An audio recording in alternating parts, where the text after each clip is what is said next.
Welcome to Queer Talks Bhutan, Season 6, a platform for real conversations and shared experiences, holding space for each other. I am Sangay Loday, your host for today, and with me, I have the divine feminine, Dawa Tshering. Thank you, Sangay. Thank you so much for having me here. And I'm very excited and very happy to discuss on these important topics. Thank you. Would you like to talk some more about your background in your introduction? So about my background, I was born in Samsi, raised in Phuntsholing, and my first career started in Phuntsholing itself as a sales executive in one of the print media. I don't have to mention the name. So, working years and years, I gained a lot of experiences, and with the experiences now, I have joined fashion and film industry, and whereby now I'm a marketing head, and I love my job, and I enjoy what I'm doing. That's wonderful, wonderful. Dawa. So, Dawa, since you work in a creative space like fashion, and also yourself, can you please show off your boots and your outfit? Really amazing. Since me as well, I work in the theater scene, so both of our backgrounds come from the creative spaces. I want to ask you, how do you find creative spaces these days for queer people? Do you find it new, or do you find it different, or is it safe? For example, for me, when I work in theater, I find myself being the only openly queer cast member. So that makes a difference for me. So what about you? Anything similar, anything new? Yes, as an individual, as a queer individual, we are a little different from rest of the people around, or with our co-workers or in the working environment. But I don't feel any differences between, myself and my colleagues or, management or staff. I just, feel like I'm one of them. And as long as you have your creativity in you, whereby you can give your 100% at work and give the result to the management, I don't think there's any differences. That's a very nice point, though. And before we move on, I realized I made a mistake that I forgot to ask for your pronouns. And this could be an example for our audiences out there. Whenever we start a conversation with any individual, I feel like it's very important to ask for their pronouns. So may I know your... No, see, it depends. Normally, most of the people around, the person to whom I'm very close to, they address me as she. And if we're acquaintance, and then if we happen to have some official meetings and all, they address me as he, sir, and within our queer community, we are very much open, and we address each other as sisters. That's amazing. So, Dawa, could I say that your pronouns are she, he, both? For now, you can say she. Okay. And I'm okay with it. I have no problem. I'm very happy with my, divine feminine, energy. Because see, biologically I might be a man, but spiritually I'm a very feminine person, who has got lot of things to do with creativity, who has got a lot of things to do with, so much of, patience. So I'm cool with it. It's really interesting to know that, because most people in our community, we tend to get offended by our pronouns. But it's nice to know that there's someone really flexible. I'm flexible, really very flexible with our pronouns, yes. And now, speaking more on creativity, let's talk more creative. Do you think there are more opportunities for our community when it comes to maybe fashion you work in, but let's think of creativity as a spectrum. Yes, Do you think I would say yes. There are a lot of opportunities, for queer individuals, especially in designs, in fashion, in films, in beauty, salon, as a therapist, massage therapist. And there's so many other creative works also, like nursing, And these days, I think now the concept of people is changing now. Because now they have started looking us as an talented, person or people, our queer individuals. They see that we have got a lot of talents in us. Given an opportunity, we prove ourselves and we give our best, for the management, for the company as a whole. Amazing, amazing. But having said that, still there are little stereotype in our industry. There's some misunderstandings. For instance, let's take the example of unnatural sex. So that overshadows our creativity. So in that way, we have little bit of problem. Other than that, people are now, their mindsets are changing. Now they have accepted us, and then they're learning to accept us. And through communications, we are bringing, and through this kind of storytellings, people are getting, advocacy. They're getting knowledge. They're getting ideas. They're getting informed. So this kind of, storytelling or this kind of programs brings a lot of, changes in people's mindset. Sishunila, thank you. Sure, you're welcome. So, talking about opportunities, you talked about how designers are being recognized. Yes. That's very opportune for our community. So my next question, you kind of touched upon it, was gaps. What's missing in the community? Where you talked about stereotypes. Could you expand a bit more on how that could be a misunderstanding in the industry?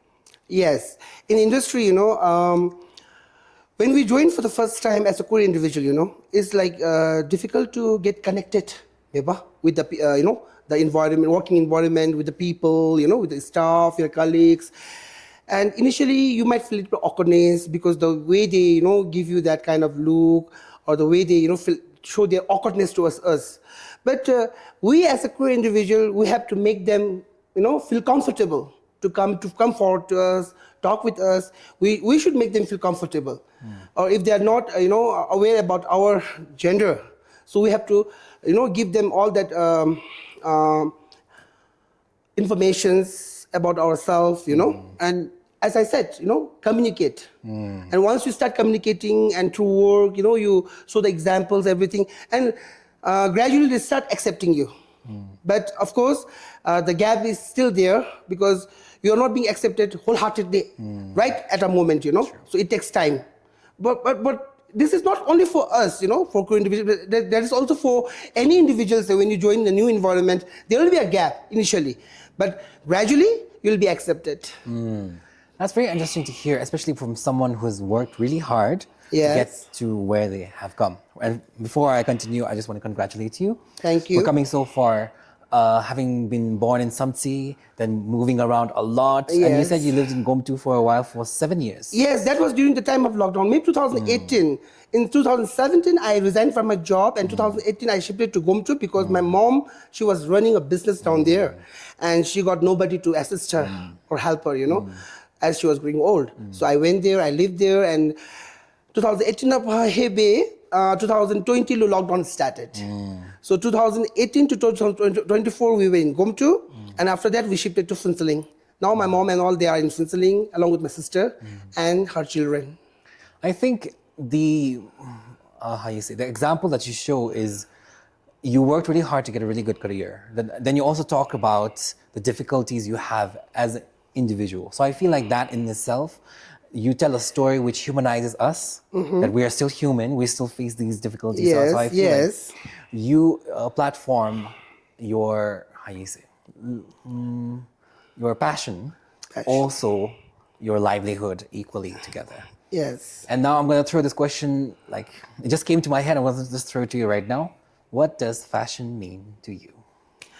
A fashion means a lot to me, It's a whole world for me because, not only the dress up or the makeup or the hair you do fashion, anything new, I mean, new thing that you have not done before, or people have not done, that's a fashion for me, Something unique, I mean, being, unique makes you little, extra different from the ordinary people around. But that's how, you want to create your own identity through your uniqueness.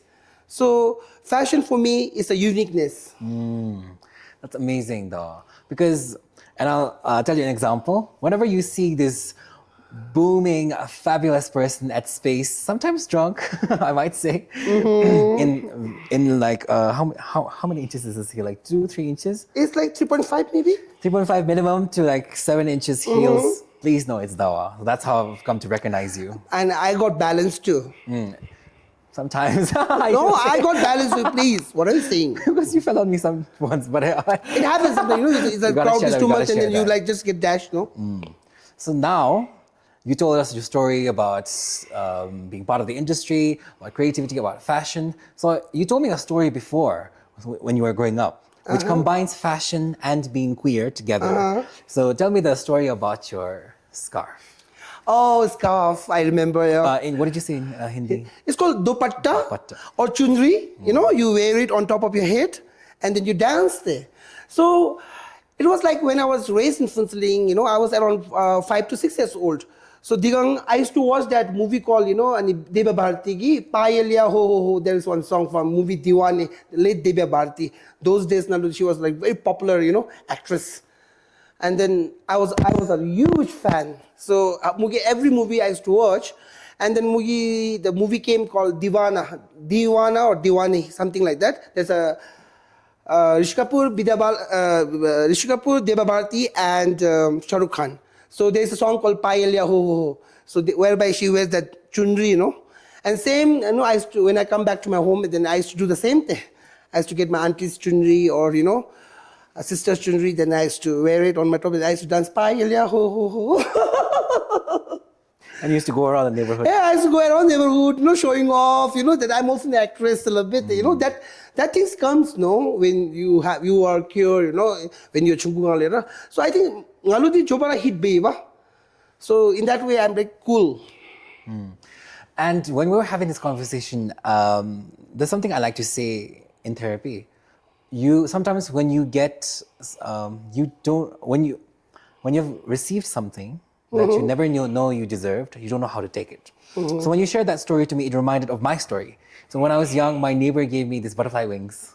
And I lived near Druk Pizza, okay? So I used to go from my house to Druk Pizza and go around in that butterfly wings. And mind you, I was like only like 6 or 7 years old. And I was literally flying. I could feel the way you were feeling with the... Because I don't know why when we were kids, we want to really show off, like you enjoy going out and telling the world that this is me, but you are a kid, but people, those who likes us, appreciate us, those who have that good mindset, they will appreciate me, but I see total into them. And then others, they might shling. So I don't give much importance to that, all the negative, you know, feedbacks and all. I just move forward and then I just, you know, don't overthink, and then I just go on with whatever I want to do and what makes me happy to do. That's it. So yeah, we're talking about growing up right now, and then we're talking about our experiences, our childhood, and our colors, our colorful parts. Yes. So tell me about your coming out story. Okay, actually, I never had to come out, you know, because I was always there, you know, as a queer bera, chungalera. As I told in my, you know, earlier discussion, that I used to wear all that dupatta, chundri, scarf, no, over my head. I used to play that barakuti, whereby I have to play the role of mother. And, you know, I love collecting that Barbie dolls, whereby my guy friends, they used to do the collection of G.I. Joes. So, anytime narang I started coming out, and slowly the people started recognizing me in schools, especially in school. You become more popular, or infamous, you know. So in school, nal chaching agi kirachi gen be dance ani chapchiba. So that's when I actually, you know, came out, but they come out, you know. So I'm bindigi, yeah. Did you feel Now nervous when? No, nervous will be there. It will be there. See, even if you're not queer person, also when you're performing in school, in front of your teachers, your parents, you know, students, friends around, so nervousness is there. But then I just overcome my nervousness and I just, you know, went to platform, give it myself, and then this is look at me. This is who I am. Nervousness, as in like, was that your first time wearing kira in front of a crowd? Yes, it was the very first time. Yeah, very first time. Did you not feel? That time I was in class 8. I wasn't afraid because in school also I used to be a cultural captain. So I used to choreograph most of the dances, be it Losampa or Zonka, Hindi. So I was very much into dance. Sanbindigi, the comfort zone was there. And people, they also, you know, slowly started liking me because people used to tell me around, you know, friends used to tell me, oh, you're very talented. You're not only good in studies, but also you are, you know, good at dancing, you know, speaking. So ani bedo ngachi zumro di ome mena talent di mapalera by nature. So ani bindigi te. So it was thing. Gradually, I became very popular within the community, within the, native place. Later, by then I was really, everybody knew me, they know about me. And then they warmly, accepted me there. But, on the way, there will be some people who might give you all that, down looks or negative, but no, you just move forward and just prove yourself. Just focus on what you want to do and just be yourself. That's it. So before I continue with your point, that time when you talked about Bolakutino and Barajols, and you talk about being mother all the time. If there was the opportunity for me to be mother, I would have been mother. But it's just that whenever I play Balakuti, I always played alone. No one wanted to play with me. So I had no opportunity to be mother. And the G.I. Joe's, Labro Azum. I think I got G.I. Joe, but I didn't know it was G.I. Joe. But I got this army and police. No, the only reason why I play with them is because they have abs. Nothing. Oh, you like the abs, huh? Very naughty. Yeah, that's something that you reminded when you shared your story. And then the second part was that in advocacy, one of the main things that we want to focus on is in the future that our LGBT plus community, our queer community, we don't have to come out like you. Because coming out is only made because most of the people are straight men. But in the future, when everyone knows about everyone, we don't have to come out, but because there was never a reason to come out. So I think your story is an exceptional story where you didn't have to come out because you always were yourself. So I think it gives an ode and gives a shout out to the advocacy that we're trying to achieve. Yes, we are not just only be accepted, but it can be celebrated as well, So, we don't have to have that fear in mind, to tell your stories, And you can just be yourself and then, you just, focus on your creativity, your work, your work ethics. Then, it will be like wholeheartedly accepted by the community, by the country, and by the world as a whole. That's a goal. That's something that the yeah, and holds. this kind of storytellings, this kind of programs, events will encourage our upcoming queer members, and then people those are in closet. They'll get some kind of relief through our talks, our storytelling. So they might get inspired to come out, or just be themselves, get out of the suffocation, and just love, doing what they want to do actually, or just love being who they actually want to be or become. Hearing your story about never having had to come out, no? So you're always yourself. You always chose yourself. I was always myself. Yeah, I chose myself over anything. Growing up in the past, I think for certain people it's different because of the generation. Okay. For generational gap. For most people who are like a generation older than me, who are a generation older than me, they have had to like stay in the closet for so long, and they had to fight to come out, pate. Yes. And then I feel like from my generation onwards, it became easier and easier to come out. So from a generational perspective, growing up and seeing more LGBT plus people, individuals, what do you see the differences in coming out in our community? During those days, many moons back, we didn't have much, role model to look up to. Like, for example, if I say, there's one, queer individual who is very popular, famous. Okay, I also want to be like, that queer member, that character. We were not having, many examples to look up to.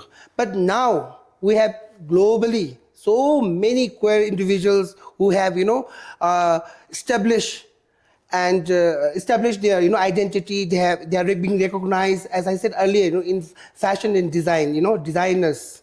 There are so many gay designers. There are so many, queer individuals, and they have already established. They have become somebody, and then now for you people, for your generation, now you have so many, people to look up to and say, yes, there is someone, even I can be one of them. If he can achieve, even I can achieve. Now you have so many examples. Now even the social media, people coming out, storytelling, events, programs, seminars. So through this, I think for your generation, it has become more easy to access to get access and connected me. But those days, Nalu, it was very emotional, social, a little terrifying also because there used to be a lot of traditional norms, but still we have, societal norms, traditional norms, So anbindigi, but this generation, Chesugi generation, have that now. I think globally now we are being accepted. That's that's a perspective. Because for me, when I was growing up, I don't think I have seen role models as well. But it was quite rare to see someone who was like out and proud about being queer. And then around 2020, when I was in class 12, my last year in school, I noticed like Ajmugen and Digital and started noticing them. So I feel like me, and compared to people who are like 5 or 6 years younger than me, the world, Bhutan. Bhutan has progressed so much that right now anyone can just go on TikTok and talk about their identities, and they feel safe enough to do that. And I think with every generation, there comes a lot of progress. So I feel like talking from your generation to mine, to ones that come after me, I think there's going to be a lot of progress here. Yes, a lot, quite a lot. So yeah, and the next question is more about your role. So you are in an industry. So fashion has always been very queer, right? LGBT plus has always been in fashion around the world. But Yes. But in Bhutan, it's been increasing through the years. So what do you think your role in that industry plays? Do you think you make it visible? Do you think people let's talk more about you in that role, people seeing you. People, they do see me and they have accepted me also for who I am today, and most of them, they know about my gender also, and I am being respectfully accepted, and the level of respect is there, and if I need help from them, they are there for me. And in our industry, not only in Bhutan, the designers, the martial boom, we have maximum, we have women. And then Ngagi, as I'm playing the role of marketing, so I take care of all the marketing, getting sponsors for the events, and getting some endorsement for the magazines, some product promotional for the companies. So I do that, and then my work is being appreciated, and then it has become fruitful, and all my clients, they like me, and I love them. So I think the most important thing that I'll take away from what you talked about is that in the workplace that you have received acceptance, and you're giving it again. Yes. So yeah. So now with continuing on this conversation, we will move on to the game. Ooh, okay. And so the game is called Complete the Story. So we will get a sentence, and at the end we will have to complete in the form of our own stories. So yes. Can I lead? Yeah. Okay. Okay. Should I begin now? Are you ready? The first time I truly felt like myself was when I painted my nails. I was working in a restaurant. I painted my nails, and I was like, okay, this is me. Growing up, I wish someone had told me. Someone had told me that healing takes your own time. Art became my escape when I needed a better way to pretend, let's say. The hardest part of coming out was? The hardest part of coming out was writing down the letter. So I came out using a letter, and writing that down, putting it into emotions was difficult. If my younger self met me today, they would be surprised that I'm still alive. Being queer in my generation means? Being queer in my generation. So in my generation, I'll say me, okay? Me means expression. Expression. The moment I felt most proud of my identity was? When I got to represent it. Yeah. Creativity allowed me to? Creativity allowed me to... Take your time, it's okay. Creativity allowed me to become art. Okay, become an artist. Become art. Like, art, okay. So there's artists and there's art, no? And people don't think we can become art, but we You are ourselves the art yourself, okay. That's what art memo, okay. So as we reach the very end of this conversation with the lovely and amazing, fabulous. Thank I you. like to use this word. I don't know if it's a real word, but I like to use it when I'm in drag, when I'm doing something creative. It's fabularity, Lape. I don't know if it's a real word, but I would like to use the fabularity of Dawa Tshering. In the future of fashion, what do you see for our community? A lot of opportunities, a lot of opportunities. And it's like, you're not just only work there as a staff, but you'll be like a family, as a, team with a good spirit and the moment to be celebrated. And then I see a lot of scopes for our community because now talents are being accepted and being, recognized. So that, my friends, is Dawa Tshering. And then I always like to imagine that when you're doing a interview or doing a video podcast or podcast, that you are also talking to yourself in the future, Bate. So Yes. right now, in the future, when you rewatch this, would you like to leave a message for yourself, which could be a message for someone else, but imagine you're rewatching this and then you want to tell yourself in the future, like a reminder, use this platform. I did it, and you can too. That's it. So that, my friends, is Dawa Tshering, the fabulous, the colorful, and the diva of the fashion industry. Project Dragon, from all the way from Project Bhutan to Project Dragon now. So thank you, like, share, and subscribe. And this is Queer Voices Bhutan. Please enjoy our Queer Talks. Thank you, Sangay. Thank you so much for giving an opportunity to share and connect. Thank you.